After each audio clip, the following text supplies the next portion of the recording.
Hello friends, एचपीआर classes में आपका स्वागत है। आज हम रीड लेवल फर्स्ट के जो मैथ के क्वेश्चन है उनकी व्याख्या सहित हल करेंगे। देखो, पहला क्वेश्चन है, निम्नलिखित में से कौन सा 420 का सही अभाज्य गुणनफल है। तो अभाज्य का मतलब क्या है? यहाँ पे एक भाज्य होती है, एक अभाज्य होती है। अभाज्य मतलब ऐसी संख्याएं जिनमें स्वयं और एक के अलावा किसी अन्य संख्या का भाग नहीं जाता है। भाज्य के अंदर स्वयं और एक के अलावा किसी अन्य संख्या का भाग जाता है, वो अभाज्य संख्या होती है। अभाज्य कौन सी होती है? वे संख्या जिनमें एक और स्वयं के अलावा किसी अन्य संख्या का भाग नहीं जाता। जैसे 2, सबसे छोटी अभाज्य संख्या 2, और 2 के बारे में एक विशेष कंडीशन है कि 2 एकमात्र ऐसी सम संख्या है जो अभाज्य होती है। एक नए भाज्य होती है और नई अभाज्य। तो देखो, ऑप्शन से ये सब सवाल है वो सॉल्व हो जाएगा। इसको अपने सॉल्व करने की आवश्यकता नहीं है। इसमें देखो, पहले ऑप्शन में 15 है, वो अभाज्य नहीं, इसका मतलब ये नहीं हो सकता। इसमें 21 है, वो अभाज्य नहीं है, भाज्य है, तो ये ऑप्शन में नहीं हो सकता। इसमें 6 है, वो अभाज्य संख्या नहीं है, इसका मतलब तीसरा ऑप्शन भी नहीं हो सकता। इसमें 2 भाज्य संख्या है, सॉरी अभाज्य संख्या है, 3 भी अभाज्य संख्या है, 5 भी अभाज्य है, 7 भी अभाज्य। तो कौन सा आंसर सही होगा? D option. और वैसे भी अपन 420 को ऐसे अभाज्य गुणनफल निकाल सकते थे। 420 है जिसे अपन लिख सकते हैं 42 गुणा 10, 42 को लिख सकते हैं 21 गुणा 2, और 10 को 2 गुणा 5, और 21 को लिख सकते हैं 7 गुणा 3, और ये 2 गुणा 2 गुणा 5। तो ये देख लो आप, 7 इसमें है ऑप्शन में, 5 भी है, 3 भी है, डबल बार 2 है। अगला क्वेश्चन है, किन्हीं दो संख्याओं का लेस है 60 है एवं मैस है 5 है, तो निम्नलिखित में से वह संख्या कौन सी होगी। तो फॉर्मूला एक है कि दोनों संख्याओं का गुणनफल, दो संख्याओं का गुणनफल बराबर होता है मैस है गुणा लेस है। लेस है का मतलब है लघुत्तम समावर्त्य, और मैस है का मतलब है महत्तम समावर्त्य। तो देखो, दोनों संख्याओं का गुणनफल है वो किनके बराबर होता है? मैस है गुणा लेस है, और मैस है लेस है अपना 60, मैस है 5, तो 60 को 5 से गुणा करेंगे कितना आएगा? 300। तो अब अपन ऑप्शन पे चलते हैं, इन दोनों का गुणनफल कितना होता है? 600 होता है, तो ये ऑप्शन नहीं हो सकता। इन दोनों का गुणनफल कितना होता है? 600, तो ये ऑप्शन भी नहीं हो सकता। इसका गुणनफल है वो 300 है, और इसका गुणनफल भी 300 है। अब यदि अपन ध्यान से देखें तो इसका मैस से कितना आ रहा है? 10 आ रहा है, क्योंकि 10 मैस है का मतलब है दोनों में भाग जाना चाहिए उसका, वह बड़ी से बड़ी संख्या जिसका दोनों संख्याओं में पूरा पूरा भाग जाए। तो 10 का देखो, इस 10 में भी जा रहा है, 30 में भी जा रहा है, तो इन दोनों संख्याओं का मैस है क्या हो गया? 10। और इसमें देखिए मैस है क्या हो जाएगा? 5 ऐसी बड़ी से बड़ी संख्या है जिसका 15 में भी भाग जा रहा है, 20 में भी भाग जा रहा है, और दोनों का गुणनफल कितना आ रहा है? 300। तो कौन सा ऑप्शन सही होगा? सी। यदि 1:5:7 का परपद 35 है तो उसका पूर्व पद ज्ञात कीजिए। देखो, इसका फॉर्मूला होता है कि जो संख्या दे रखी है अनुपात फिर समानुपात का चिन्ह, ये अपने को ज्ञात करना है। ये इस पद को कहते हैं पूर्व पद, और परपद दे रखा है 35, और इस पूर्व पद को अपन मान लेते हैं x, और समानुपाती बीच में चिन्ह होता है ना, इसका एक नियम है कि बीच वाली संख्याओं का गुणनफल बाहर वाली संख्याओं के गुणनफल के बराबर आना चाहिए। यहाँ देखो, जो भी गुणा में संख्या होती है बराबर के इस साइड जाएगी तो भाग में चली जाएगी। 7 से कैंसिल हो रहा है, 5 बार भाग जाएगा, 5 को 5 से गुणा करेंगे 25, तो पूर्व पद क्या हो जाएगा? 25। वैसे भी आप देख सकते थे कि 25/35 करेंगे, ये 35 क्या होगा? इसका परपद, 25 है वो पूर्व पद, और काटने पे जो अनुपात दे रखा है वो अनुपात आएगा। 5 से कट रहा है 25, और 7 में 35, तो कौन सा ऑप्शन सही होगा? A option. फिर दे रखा है अगला क्वेश्चन, 4 आदमी एक काम को 20 दिन में पूरा करते हैं, तो 10 आदमी उसी काम को कितने दिन में पूरा करेंगे। इस टाइप के क्वेश्चन में आप एक आदमी का निकालो। देखो, 4 आदमी एक कार्य को कितने दिन में पूरा करते हैं? 20 दिन में। एक आदमी इसी काम को कितने दिन में पूरा करेगा? एक आदमी को ज्यादा टाइम लगेगा, जैसे 4 आदमी थे वो 20 दिन में कार्य कर रहे थे, एक आदमी को 4 गुना ज्यादा टाइम लगेगा, तो टोटल कितना हो गया?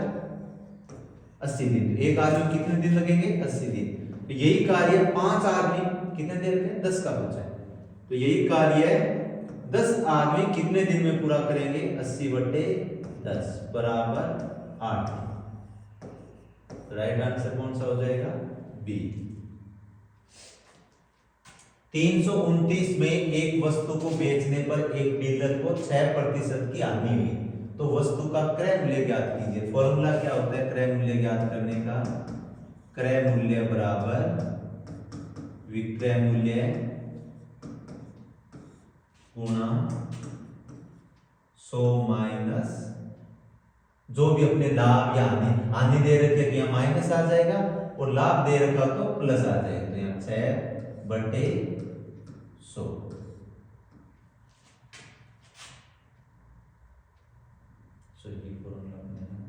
विक्रय मूल्य का क्रय मूल्य का, तो क्रय मूल्य का हो जाएगा विक्रय मूल्य गुणा 100/100 माइनस 6 दे रखे हैं ना, हानि तो 6 हो जाएगी। यदि लाभ दे रखे तो यहाँ प्लस आ जाएगा, हानि दे रखे तो माइनस आ जाएगा। अब जो भी मान दे रखे देखो विक्रय मूल्य दे रखा है 329 गुणा 100/100 में से 6 घटाएंगे कितने बचेंगे 94, 2 से कट रहा है 47, तो यहाँ पर 50। अब 47 से कट जाएगा देखो 47 एक बार, कितनी बार जाएगा 7 बार, और 7 को 50 से गुणा करेंगे 350, तो कौन सा ऑप्शन सही है डी। ये ध्यान रखना, ये क्रय मूल्य का फॉर्मूला है। यदि अपने को विक्रय मूल्य दे रखा है और लाभ या हानि % दे रखा है तो क्रय मूल्य से निकालते हैं, यहाँ में प्रतिशत हो जाएगा। अगला क्वेश्चन है 3 संख्याओं का औसत 40 है, यदि उनमें से 2 संख्याओं का औसत 38 है तो तीसरी संख्या ज्ञात करें। देखो 3 नंबर थे और 3 संख्याओं का औसत दे रखा है 40, और इनमें से 2 संख्याओं का औसत है वो 38 है, तो तीसरी संख्या अपने को पता है कि वो 38 से 40 से तो बड़ी होगी। 40 से बड़ी या तो आप ऑप्शन से कर सकते हो, दूसरा तरीका इस टाइप के क्वेश्चन में आप डायरेक्ट ऐसे कर सकते हो कि 3 संख्याओं का योग ज्ञात कर लो। 3 संख्याओं का औसत 40 है, फॉर्मूला क्या होता है औसत का, राशियों का योग बटे राशियों की संख्या। तो योग ज्ञात करेंगे तो 3 को 40 से गुणा करो 120, फिर आप 2 संख्याओं का योग ज्ञात कर लो। 2 का योग कितना हो जाएगा 2 गुणा, क्योंकि 2 संख्याओं का औसत कितना 38, तो 2 गुणा 38 बराबर कितना आ जाएगा 6। तो अपने 3 संख्याओं का योग 120 है, 2 संख्याओं का योग 76 है, तो तीसरी संख्या कितनी आ जाएगी घटा दो, 10 में से 6 गए 4, और यहाँ पे 11 में से 7 गए 4, तो कौन सा ऑप्शन सही हो जाएगा डी। नेक्स्ट क्वेश्चन 3000 रुपए पर 2 वर्ष के लिए 11% की वार्षिक साधारण ब्याज दर से कितनी धनराशि प्राप्त होगी। अपने को धनराशि ज्ञात करें तो पहले साधारण ब्याज ज्ञात कर लेते हैं। ब्याज का फॉर्मूला क्या होता है PRT/100। P का मतलब होता है मूलधन, R का मतलब दर और T का मतलब समय। तो मूलधन दे रखा है 3000, R दे रखे 11%, समय 2 वर्ष दे रखा है बटे 100, 2 0 से 2 0 कैंसिल, 4 दूनी 22, 22 को 30 से गुणा करेंगे तो 660 रुपए, ये ब्याज आ गया।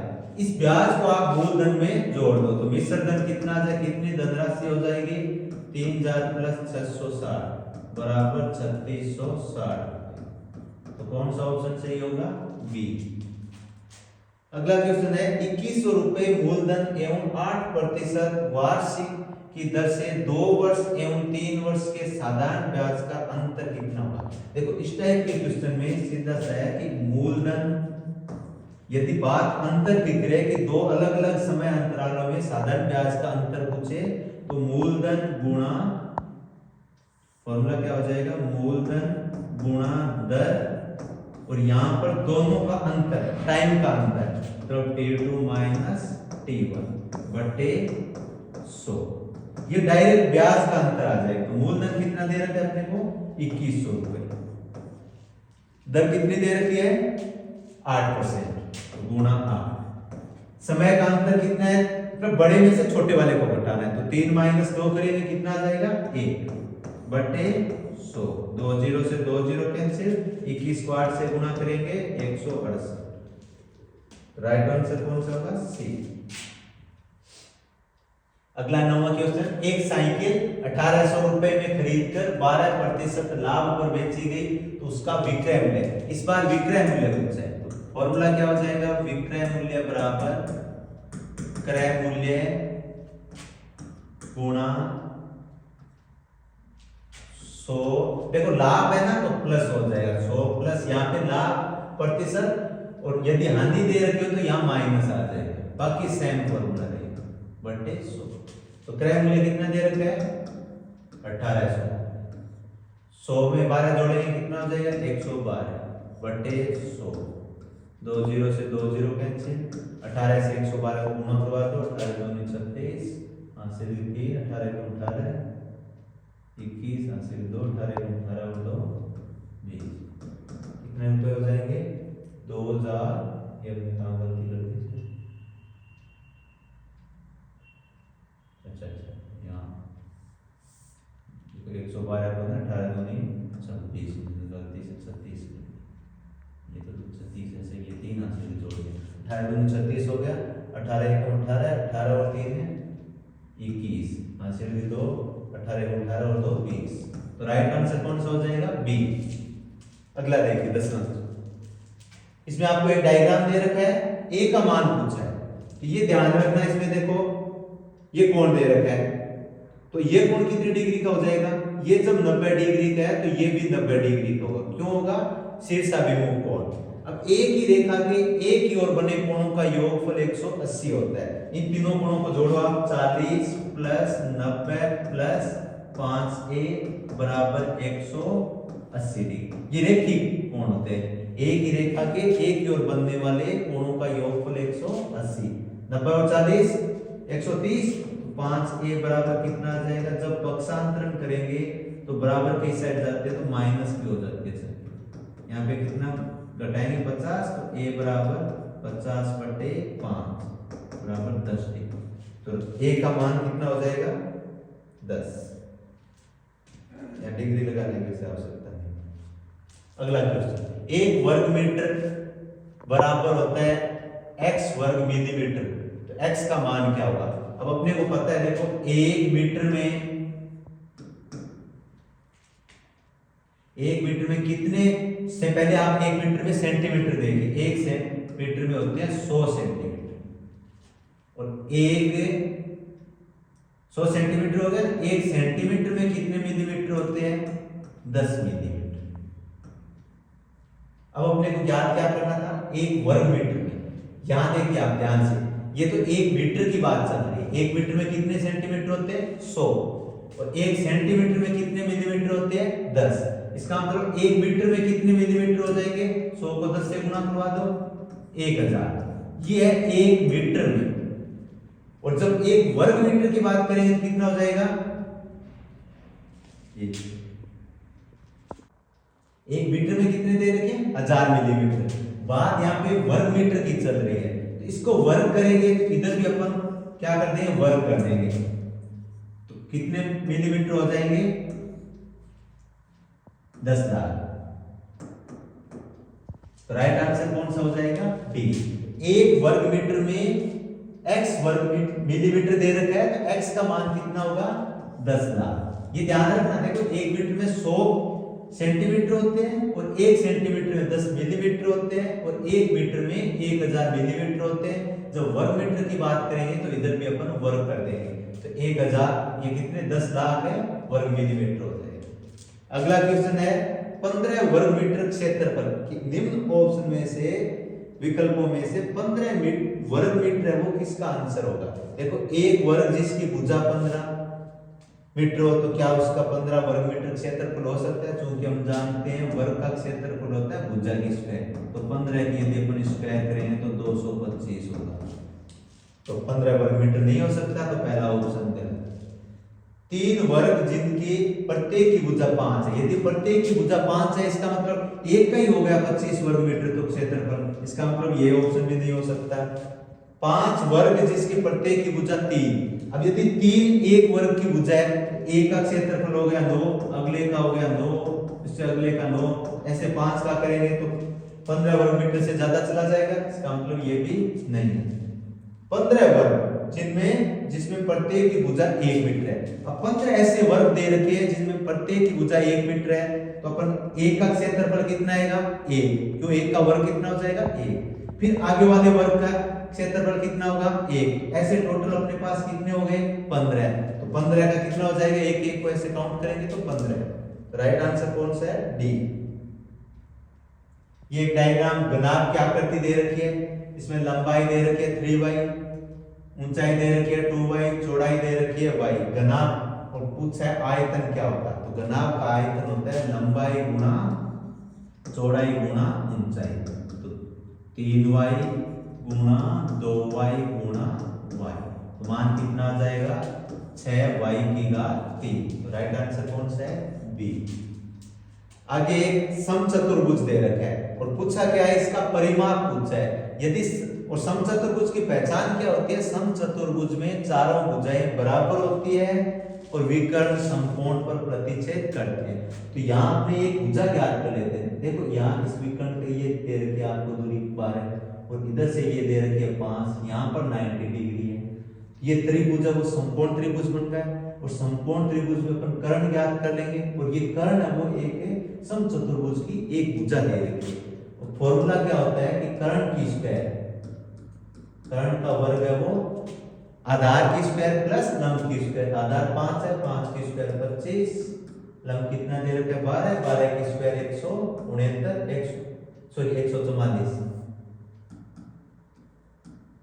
25 प्लस 12 का वर्ग 144, टोटल हो गया 169।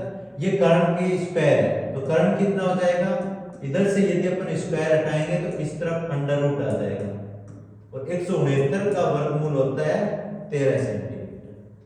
सेंटीमीटर में तो खैर इकाई तो दी हुई नहीं है, तो कर्ण कितना आ गया 13। अब कर्ण का मतलब हो गया कि समचतुर्भुज की एक भुजा आ गई, तो ये 13, ये भी 13, ये भी 13, ये भी 13, टोटल कितना हो जाएगा 13 को 4 बार काउंट करना है 52।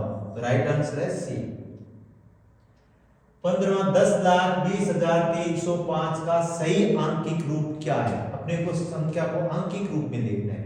दे रखा है देखो 20 लाख, ये 20 लाख, फिर कितना है 20,000, सॉरी 10 लाख है, 10,20,305। देखो इकाई का 5 है, 5 ये 305 हो गए, यहां तक पहुंचे तो ये 20,305, तो ये 10,20,305। आप वापिस ऐसे काउंट कर सकते हो, इकाई, दहाई, सैकड़ा, हजार, 10,000, लाख और 10 लाख। तो अपन कह सकते हैं 10,20,305। राइट आंसर कौन सा होगा, ए। अंक दे रखे अपने को, इनका उपयोग करते हुए सबसे बड़ी व सबसे छोटी संख्या बनाकर उसका अंतर ज्ञात करना है। फिर क्या बताना है कि निम्न में से जो अंतर आएगा वो किस संख्या से विभाजित नहीं होता है। कई बार अपन जल्दबाजी में ये नई शब्द नहीं पढ़ते, इसको पढ़ते नहीं ऐसे कि निम्न में से अंतर किस संख्या से विभाजित होता है, वो डायरेक्ट आंसर कर देते हैं, गलत हो जाता है। ध्यान से पहले पूरा सवाल पढ़ना है। इसने पूछा है ये अंतर वो किस संख्या से विभाजित नहीं होता है, तो सबसे पहले अपन बड़ी संख्या बनाते हैं, सबसे बड़ी।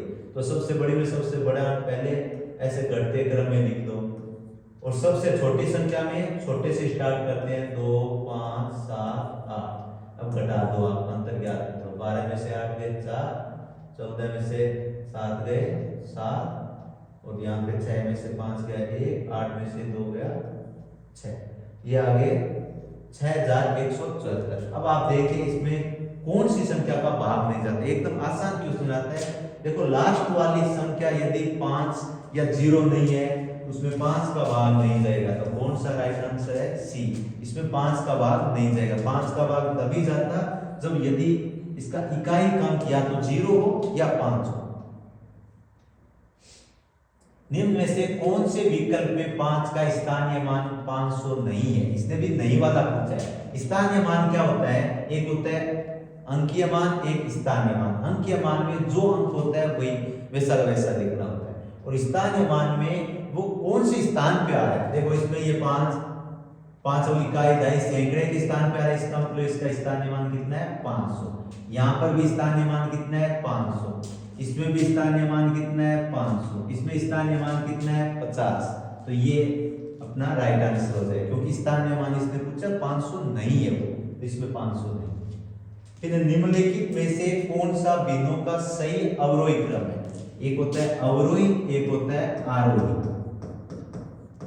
अवरोही का मतलब होता है, देखो इंग्लिश में नाम होता है इसका, एक होता है इंक्रीज, एक होता है डिक्रीज। तो अवरोही क्रम में अपने को लिखना है घटते क्रम में, और आरोही क्रम में लिखना होता है बढ़ते क्रम में।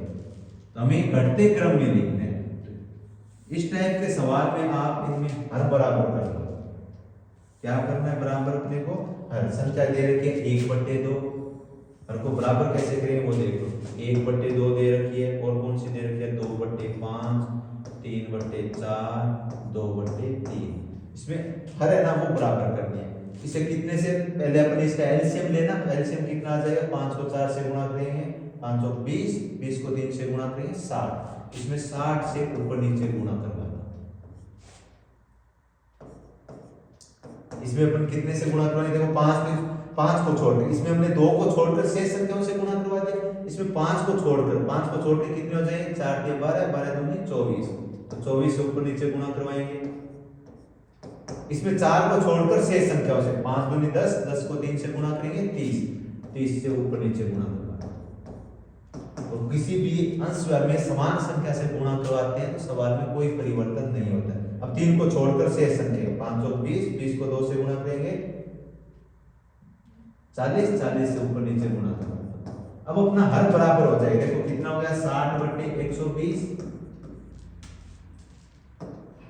48/120, 90/120 और 80/120।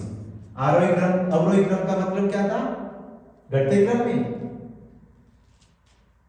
अवरोही क्रम का है घटते क्रम। तो सबसे बड़ी संख्या कौन सी है? 90/। अब आपको बड़ी का पता कैसे चलेगा? जब हर बराबर हो जाए तो अंश में जो संख्या आपको बड़ी दिख रही है वो संख्या बड़ी हो जाएगी। देखो 90 बड़ा है ना, तो सबसे पहले अपन 90/120, और 90 कौन सी संख्या से बना था? 3/4 से। इसका मतलब 3/4 है वो सबसे बड़ी है। इसके बाद 80/120, ये 80 किससे बनी थी? 2/3 से, तो 2/3। इसके बाद है 60/120 जो अपने 1/2 से बनी थी। इसके बाद लास्ट बचे हुए 2/5। तो ये क्रम कौन सा ऑप्शन में वो देखिए, 3/4, 2/3, 1/2, 2/5। तो ये राइट आंसर। 1 से 30 के बीच कितनी अभाज्य संख्या होती है? इसको अपन काउंट कर लेते हैं। देखो सबसे छोटी अभाज्य संख्या 2, इसके बाद 3। अभाज्य का मतलब ऐसी संख्या जिसमें स्वयं और 1 के अलावा किसी अन्य संख्या का भाग नहीं जाता है। तो कौन कौन से हो जाएंगे? 2, 3, 5, 7, 9 में 3 का जाता है, 10 में भी जाता है, 11, 13, 14 नहीं, 15 नहीं, 16 नहीं, 17, 19, 23, 25, 26, 27, 28 नहीं, 29। कितने हो गए? 1, 2, 3, 4, 5, 6, 7, 8, 9, 10। तो राइट आंसर कौन सा हो जाएगा? सी। निम्न में से कौन सा अनुपात सबसे बड़ा है? अब इसमें यदि आपको अंतर ज्यादा दिखे ना तो थोड़ा हल्का सा बार लगा के आप सीधे ट्राई कर सकते हो। देखो 7 में 3 का अपन कितनी बार जाता है? 2 बार।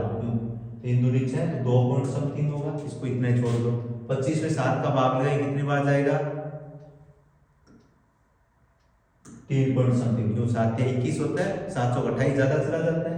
इसमें 35 में 9 का लगाए, 9 दूनी 18, 9 तिया 27, 9 तो कितना हो जाएगा? ज्यादा चला जाएगा, 36 ज्यादा चला जाएगा। तो इसमें 3 पॉइंट समथिंग होगा। अब इसमें देखो 2 का भाग लगाएंगे 19 में, 9 दूनी 18 होता है, तो 9 पॉइंट समथिंग होगा। तो सबसे बड़ी संख्या कौन सी होगी? ये तो 2 पॉइंट समथिंग है, ये 3 पॉइंट है, ये भी 3 पॉइंट है, और ये 9 पॉइंट समथिंग है। तो सबसे बड़ा अनुपात कौन सा हो जाएगा? 19/2। तो ये अपने नीट में जो मैथ के क्वेश्चन आए थे वो हमने सॉर्ट आउट कर दिए। आगे से अपने जो सिलेबस के अकॉर्डिंग पढ़ेंगे।